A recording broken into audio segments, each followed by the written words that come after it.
Hello मेरे प्यारे बच्चों, आप घर पर स्वस्थ और सुरक्षित होंगे।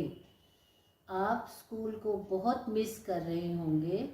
हम भी आपको बहुत मिस कर रहे हैं, इसलिए हम आपसे मिलने के लिए आ गए। दशहरे का फेस्टिवल पास आ रहा है। आप इन दिनों अपने मम्मी पापा के साथ रामलीला देखने जाते थे, लेकिन कोरोना की वजह से अब यह पॉसिबल नहीं है। तो हम आपको घर में ही 7 डेज में पूरी रामायण का आनंद देंगे। आप बड़े प्यार से अपने परिवार के साथ बैठकर इस रामायण का आनंद लेना।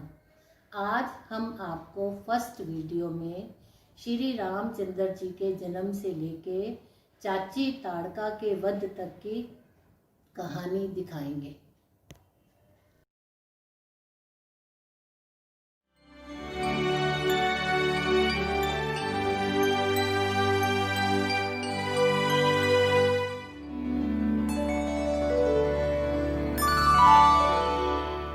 कोसल साम्राज्य शरयू नदी के किनारे बसा हुआ एक शक्तिशाली साम्राज्य, जिसमें थे बड़े बड़े प्रासाद, महल, बगीचे तथा मनोहारी झरने। इस साम्राज्य का निर्माण सूर्यवंशी राजाओं ने किया।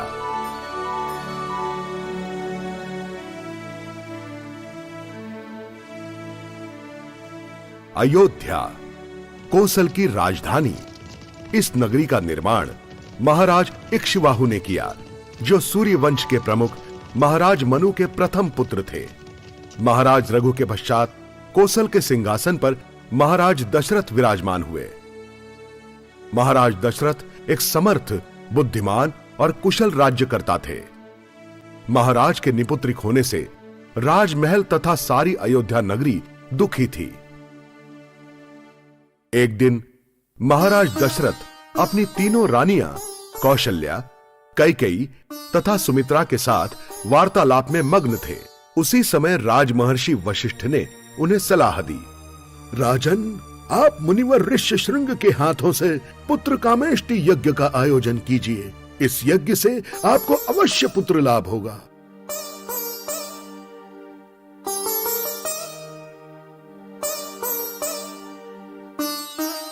राजमहर्षि के सुझाव अनुसार ऋषि ऋष्यशृंग की देखरेख में यज्ञ का आयोजन किया गया।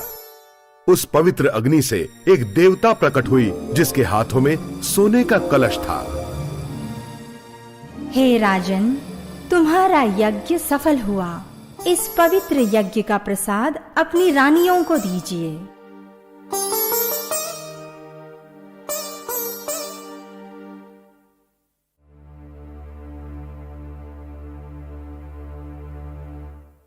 कौशल्या, ये दैवी उपहार है। इसमें से आधा तुम प्राशन करो और बाकी कैकेयी और सुमित्रा में बांट देना।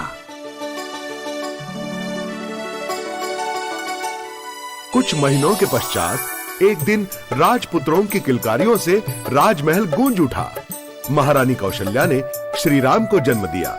रानी कैकेयी ने कुमार भरत और रानी सुमित्रा ने लक्ष्मण और शत्रुघ्न, इन जुड़वा बच्चों को जन्म दिया। महाराज के आनंद की तो परिसीमा ही नहीं रही।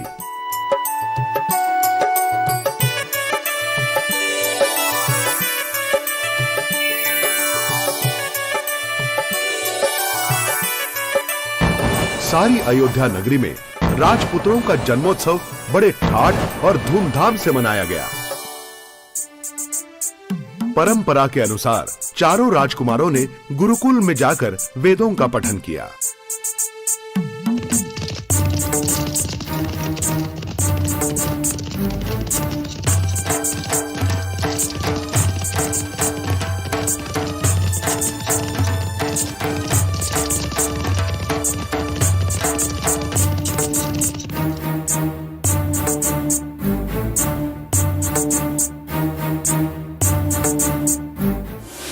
एक दिन राज दरबार में महाराज की जय हो। श्रेष्ठ मुनिवर विश्वामित्र राजमहल पधारे हैं। महर्षि विश्वामित्र और राजमहल में? आदर और सम्मान के साथ उनका स्वागत करो।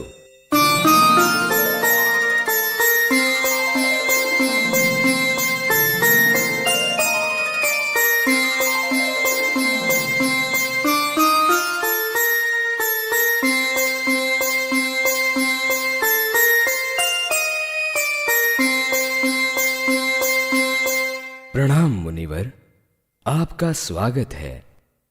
आपके चरण स्पर्श से अयोध्या नगरी पावन हो गई। मुनिवर, मैं आपकी आज्ञा की प्रतीक्षा कर रहा हूं। मैं आपका सेवक हूं।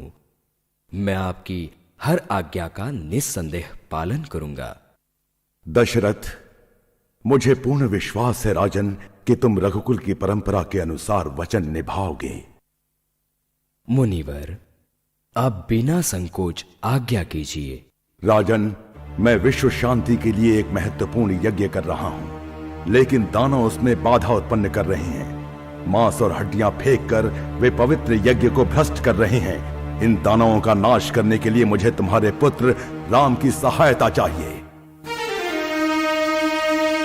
क्या मेरा पुत्र राम? मुनिवर, राम तो अभी बालक है। ना ही उसे युद्ध का ज्ञान है और ना ही अनुभव। दानवों के नाश के लिए वो अभी सक्षम नहीं है। मैं अपनी पूरी सेना समेत आपके साथ चलता हूँ, लेकिन राम का विचार छोड़ दीजिए। व्यर्थ विलाप ना करो दशरथ। मैंने तुमसे सिर्फ राम की मांग की है, पर तुम अपना वचन नहीं निभा रहे हो। इस वंश के इतिहास में पहली बार किसी राजा ने अपना वचन तोड़ा है। अब मैं समझ गया, अयोध्या में अब सत्य वचन के लिए कोई जगह नहीं रही। शांत हो जाइए मुनिवर।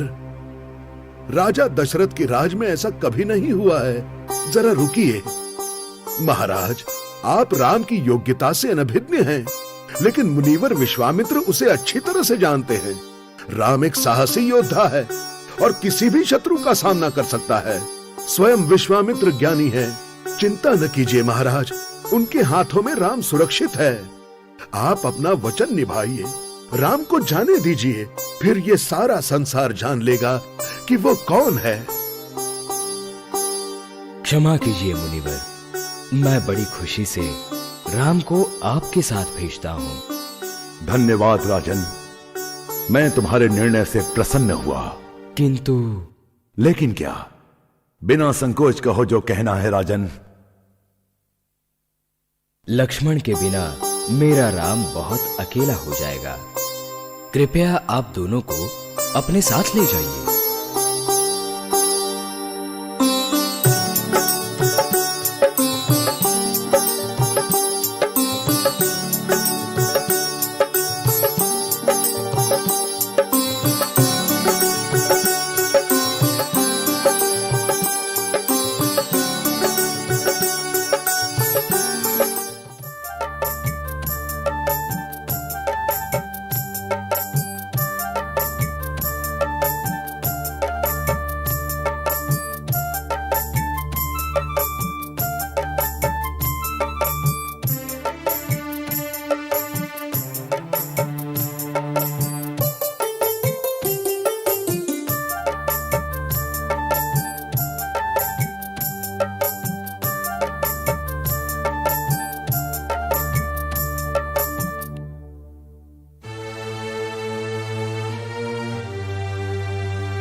मुनि विश्वामित्र ने राम को त्राटिका का वध करने की आज्ञा दी।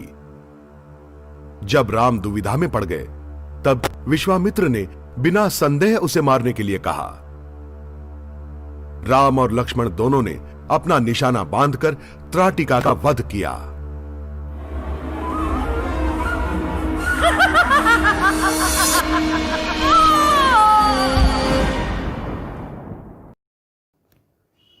मुझे पूरी आशा है कि आपने फर्स्ट वीडियो का पूरा आनंद लिया होगा। कल हम आपको रामायण की सेकंड वीडियो दिखाएंगे। Okay, take care, bye bye, कल मिलेंगे।